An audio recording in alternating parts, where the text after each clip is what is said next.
sampun ngantos kawibawan Sang Hyang Jagat Ginata kasor namung saking pakartinipun para culika ingkang tetela badhe ngremahaken kalenggahan para dewa.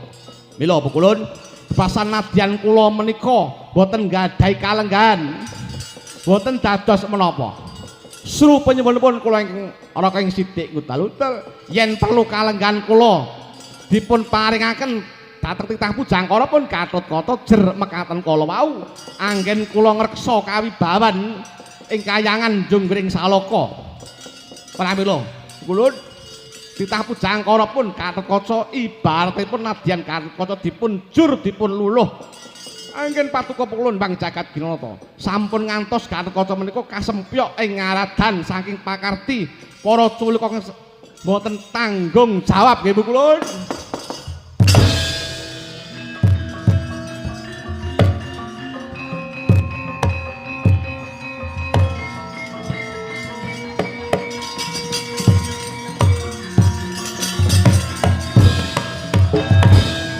Miatelang ning kalang iwan aglar pandamoncar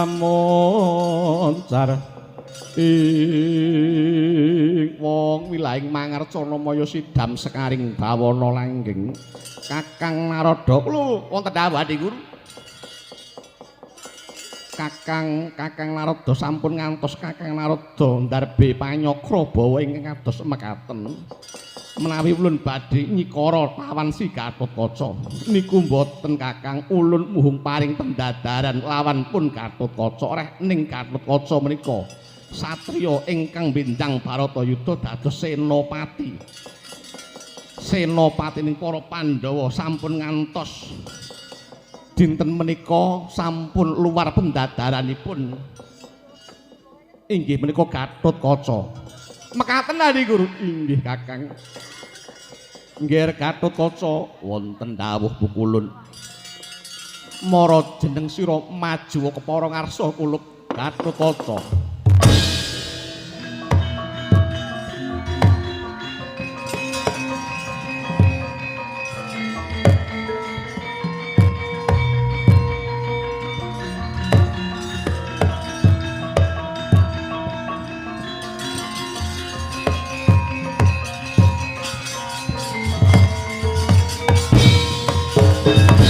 Nyata laruta saking godha kurukula ya hamuntusa sang Sri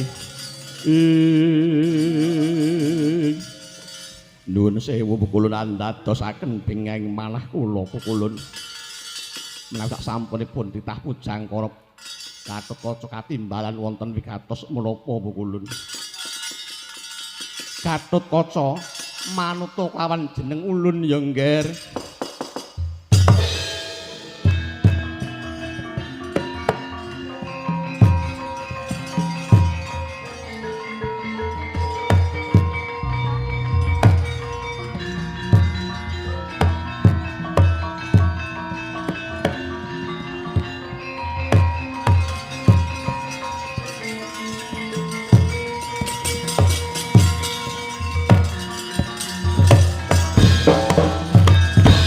Redo mawur mangawur wurahan tengarane ngacurit aduh pukulun dados bingah ingkang manah pun Gatotkaca dene sak sampunipun titah pujangkara Gatotkaca sampun ngagem busana kanalendran Gatotkaca wonten dawuh pukulun lenggau dampak prabon bale mardu kundha manik ulun kang bakal ngepyake sireng sira kulup derek tetuka.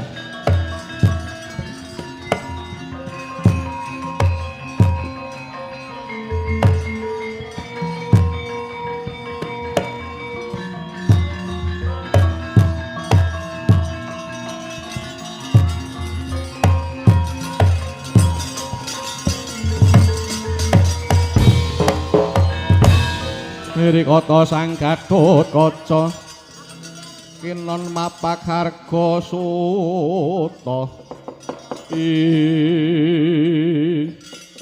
Gatotkaca wonten timbalan ngadhawuh pukulun sakwise jeneng sira ngagem busana kanalendran dina iki ulun bakal ngepiyake sarta paring tetenger kelawan jeneng sira kulup kaki Prabu Anom Gatotkaca ndak tetepake jumeneng dadi ratuning dewa ing kayangan Selakanda Warubinangun jejuluk Prabu Guru Putra.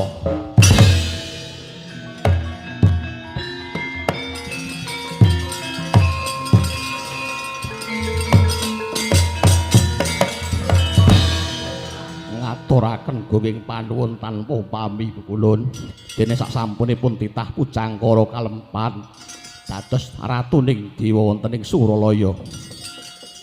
Guru Putra iya nggih dina iki menang Suralaya ulun pasrahke kelawan jeneng kita Kaki Prabu Anom Guru Putra ngaturaken gunging panuwun kulun.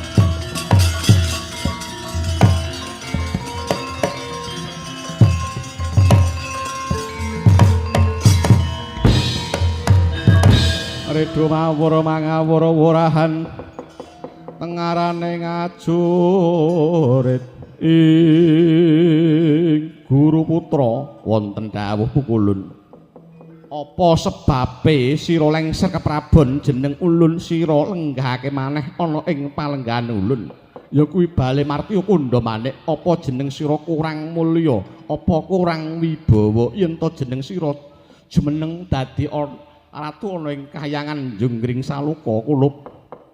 Aduh bukulun kelepatan titah pujangkara pun Gatotkaca boten ketang sak kedheping netra kula kedah dados ratu wonten ing kayangan Junggring Saluka nglenggahi dampar keprabon ing kayangan Sulaya amung kewala bukulun kula ngengeti kula menika sarta ngrumaosi bilih kula menika namung titah sawantah boten trep lan boten sakmestine kula jumeneng ratu wonten ing kayangan Selakanda Warubinangun.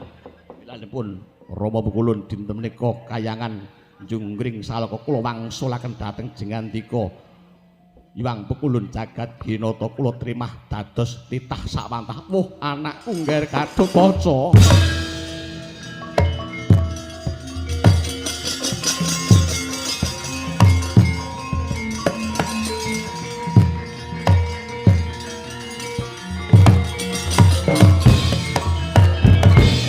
Astungkara sidam sekaring bawana langgeng titah ulun ngger Guru Putra matrenyoh rasaning tias ulun sakwise sira ngendika lan jeneng ulun midhangetake prasetyanira kang mengkono mau iya pranyata kita pancen trah wiyasa kabeh mau alus bebudene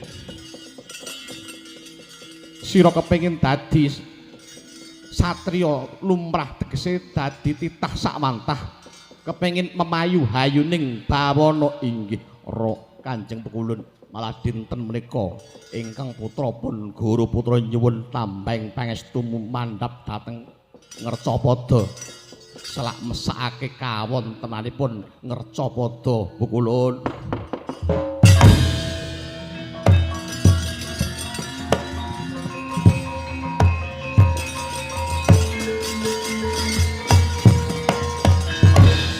Iya ngere Guru Putra iya yen pancen mengkono kulup usun pranggal puji rahayu ngger Guru Putra muga-muga sira bisa gawe tentreming kahanan Ngercapada lan muga-muga jeneng sira lanang juritmu ya ngger Guru Putra.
Kentut kumregut mancing samudra tulya dreng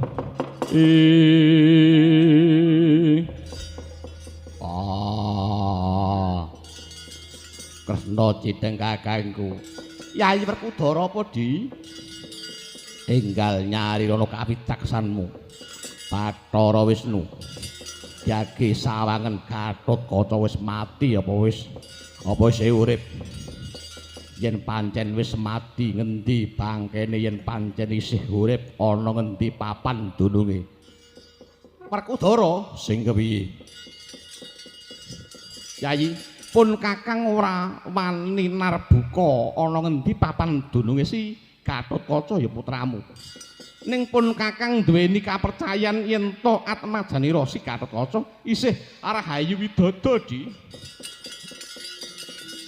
ning dina iki pun kakang ora menang narbuka Yayi Werkudara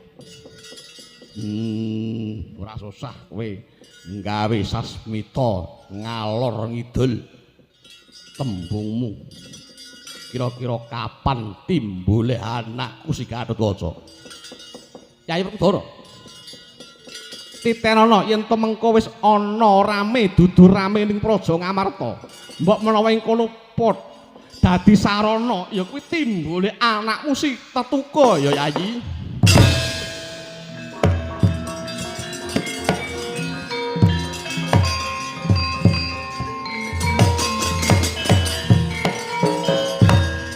Wan sembah niring ulun kapurba risang murbeng rat ing dara ene apa waspadakna ulatna Yayi kae ngrembyah kowe disumbari kae ana wujudan buta sak gunung anakan kae ngono Narendra puser bumi jejuluke Prabu Naga Baginda nyumbari kowe kabar ngringkes para Pandhawa suweke tangkeme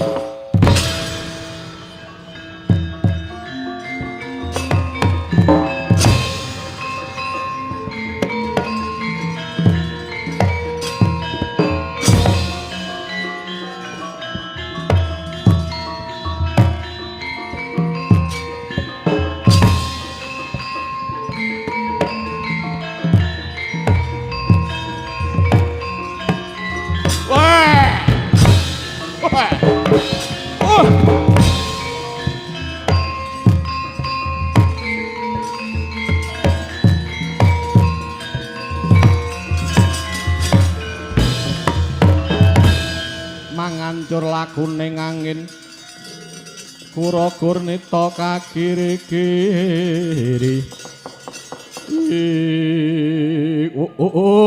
ladalah bojleng iblis lanat padha gegojekan ana satriya gedhe durgung Birawa kowe sapa Panenggak Pandhawa Werkudara kowe sapa wakon karo aku Narendra Pagrawaja Prabu Naga Baginda tiwas kebeneran yen kowe Werkudara kowe bapakne Gatotkaca ya aku gerangane kowe apa ngerti papan dununge Gatotkaca ora ngerti kowe Werkudara yen pancen kowe ora ngerti bakal tak dudohi riklungwane iki anakmu wis mudyar anakmu wis mati kena kemanden utawa kadigdayanku aji gelap sayuta mbuh ora ngerti batrange ning endi kurang ajar suwek cangkemmu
Dara piye? Kalah. Piye Di? Kalah. Kandha aku kalah. Oh kalah. Iya. Jagone kalah, genten botohe maju. Waduh. Yayi Werkudara. Sing kepiye? Srantinan mek ora ana jago sing tanpa sangkan, Yayi.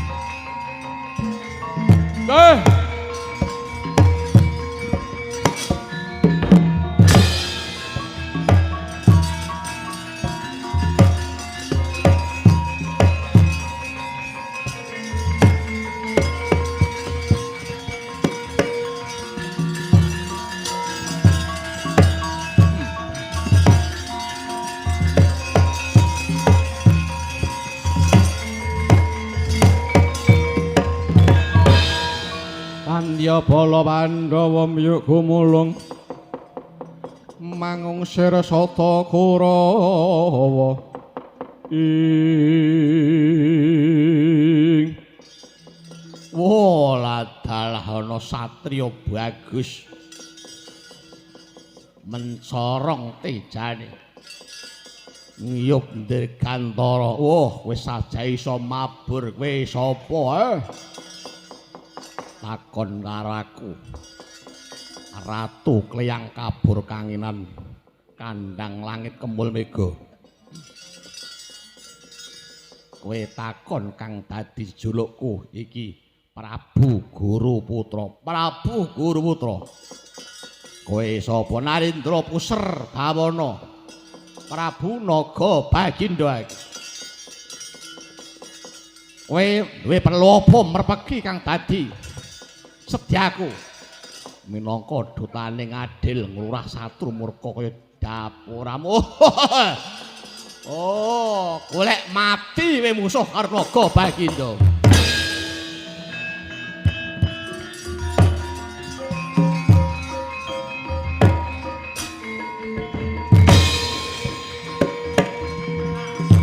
Oi!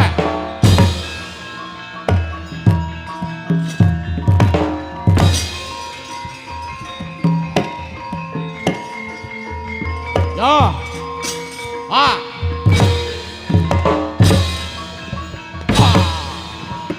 Loh. Ah.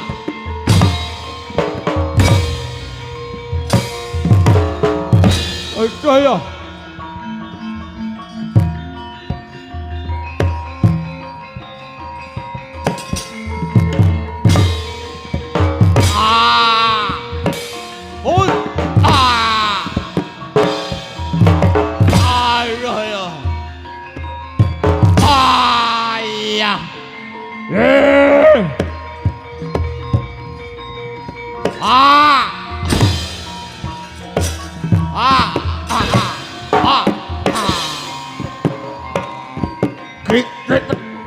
Keluar. Ayo.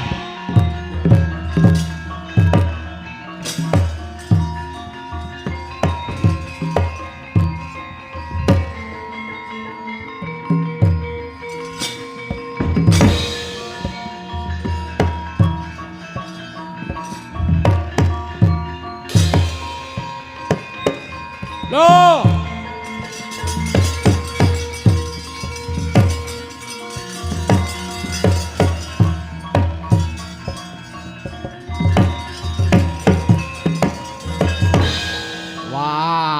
Pangling kowe Gatotkaca ayo sumurna lekno mripatmu aku sing meger-meger isih urip wah pancen kowe digdaya iso Maloya jalit-jalit mah Waloya mongko nyatane Haji Glapsa iku ora bakal cangkem ora kan catur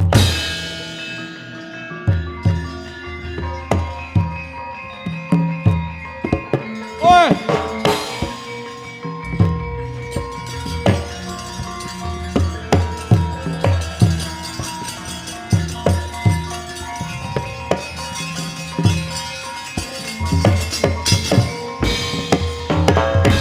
Ridho mawur mangawur wurahan tengarane ngajurit ing pinantet bundake den untir golone Sang Prabu Naga Bagindo tugel trel ilang wujuding yaksa dadi badar wujude Sang Hyang Bathara Ananta Boga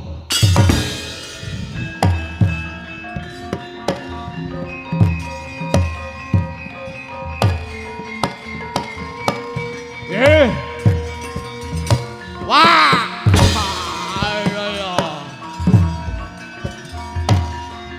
oh putuku ngger Gatotkaca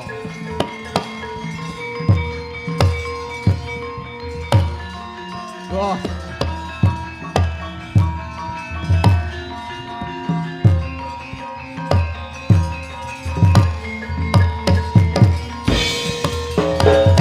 Ridho mawur mangawur purahan tengarane ngajurit ing astungkara sidam sekaring bawana langgeng titah ulun ngger Gatotkaca wonten dawuh Hyang pangabekti kula katur Hyang Ananta Boga ya nggih banget panare maning ulun ngger putu